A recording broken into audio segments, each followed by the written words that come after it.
Dead as a Doornail, Book 6 of the Stan Kraychik Mysteries. Author, Grant Michaels. Publisher, St. Martin's Press, New York. Narrator, Eric Aust.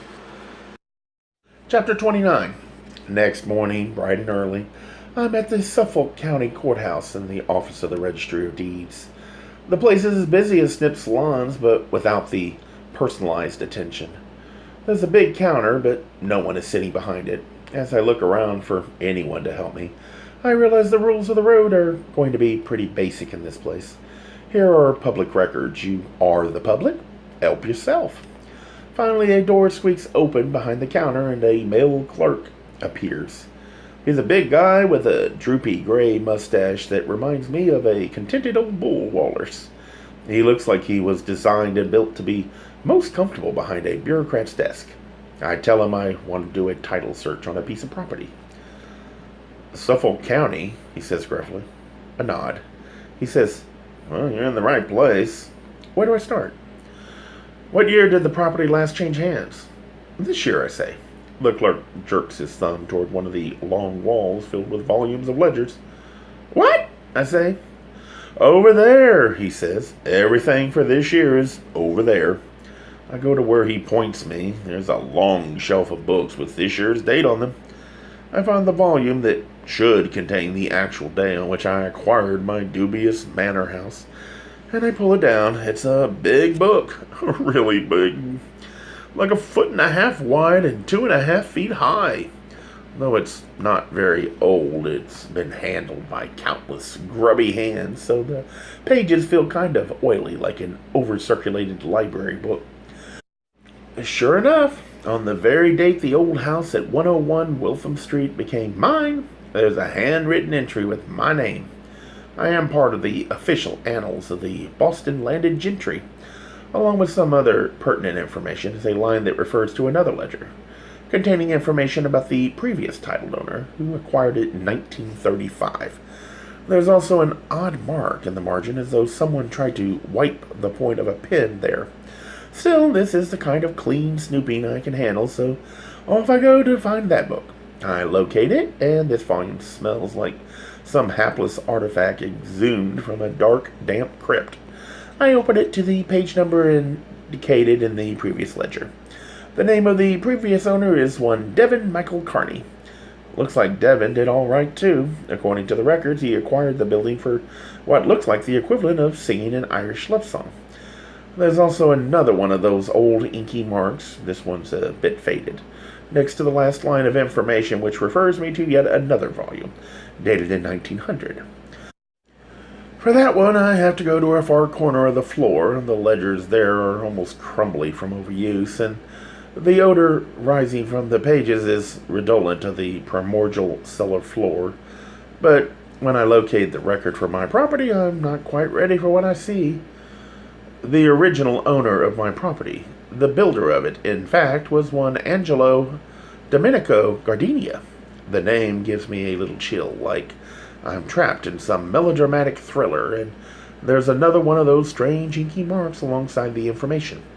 I've come to the end of the line. Only 2 people have owned my property before it came into my hands, via the city of Boston. One named Gardenia and one named Carney. That first one sure rings a bell, but what do those inky marks mean? From what I can see, few other records have them. I go and ask the walrus clerk about the marks. He says, are you here on your own, or do you work for someone else? What do you mean? I say. Are you a realtor? He says. No, I say, I'm definitely on my own. Then you wouldn't know, but those marks mean there's a lien on the property. Oh! I know about the lien. It sounds like this one goes a long way back. All the way to the alley, I say. The walls are caving in. Not that kind of lien, he snarls. I'm talking about a lien. It's like a debt, and technically the current owner has to make good on it. So, if you're interested in that property, I'd make sure that lien was cleared up first. But I am the owner. You, says the clerk with a grimace. Then you got some work to do, clearing up that lien. You can't sell it like that. I don't want to sell it, I just bought it. Bought it? Yes. When? A few weeks ago. The clerk says, "Then what are you doing here now?" "I'm trying to find out who owned the property before me," he says. "You should have done that before." He seems to enjoy discovering problems for other people. I ask him, "What's the big deal if I do it now?" He chuckles. "You ever hear about closing the barn door after the horses are out?"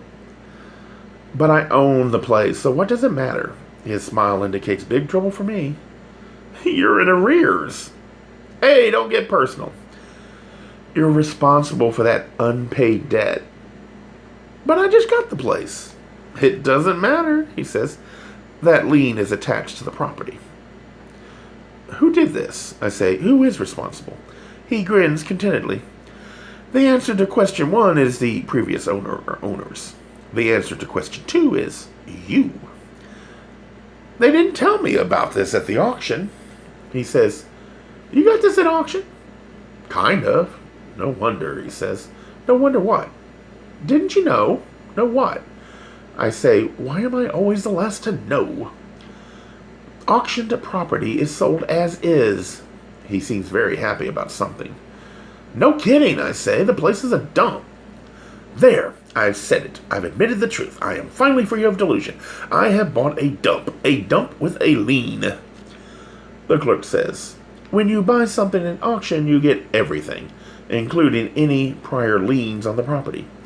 The city discharges all responsibility for any defects in title or an outstanding liens on auction property." "That's a lovely spiel," I say. "Too bad the guy who helped me with the paperwork didn't recite it." "Which guy?" he says. "At the Citizens Housing Office." A light goes on for the clerk. "Was it that old fellow, kind of ladylike?"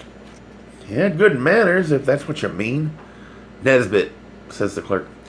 "Poor old guy probably didn't know about the lien. Like I said, the city isn't required to research the title history of any property at auctions."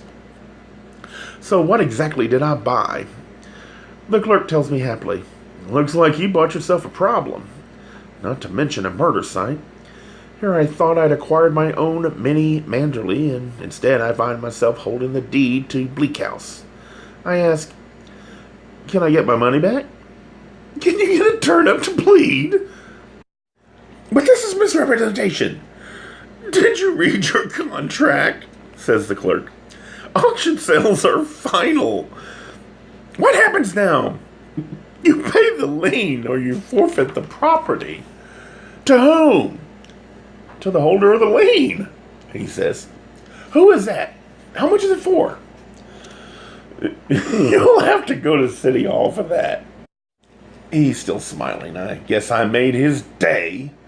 Maybe he tortures cats for fun, too. I head over to City Hall, fully prepared for defeat, since everyone knows you can't fight City Hall.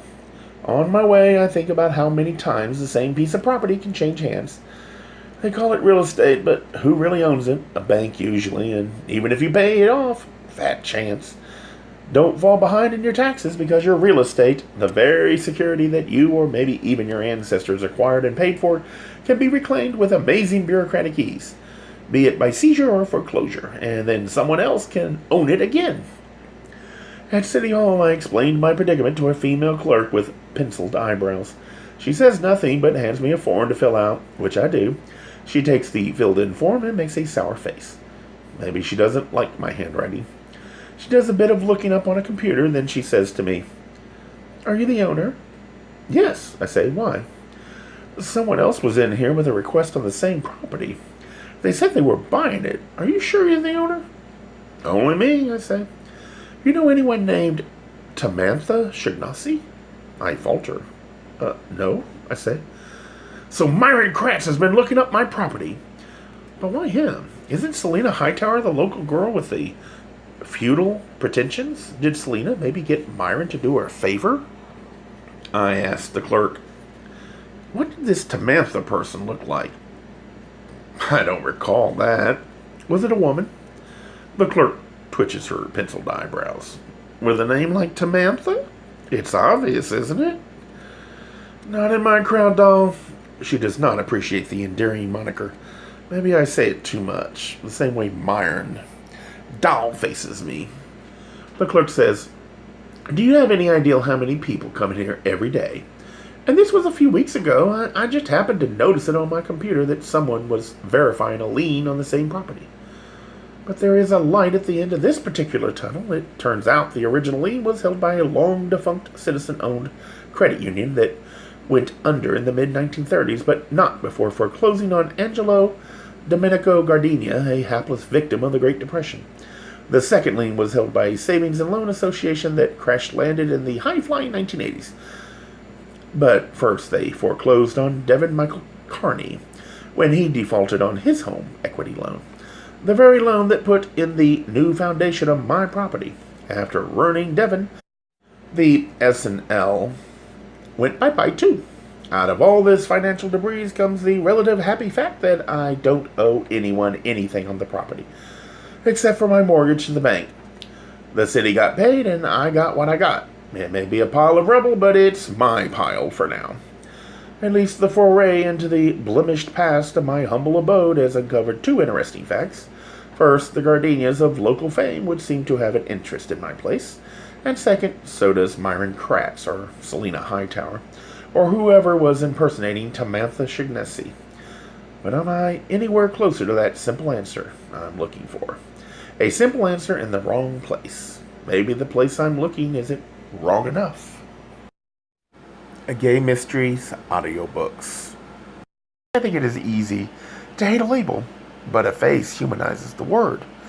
So this effort is twofold: to offer comfort to those like myself that your world didn't end because you don't fit into the view of acceptable society on both sides, and in hopes of helping those with family that are LGBTQ, that it doesn't mean we are aliens from the child they once knew. Reassure them so they can maybe be supportive at the same time, being true to their values.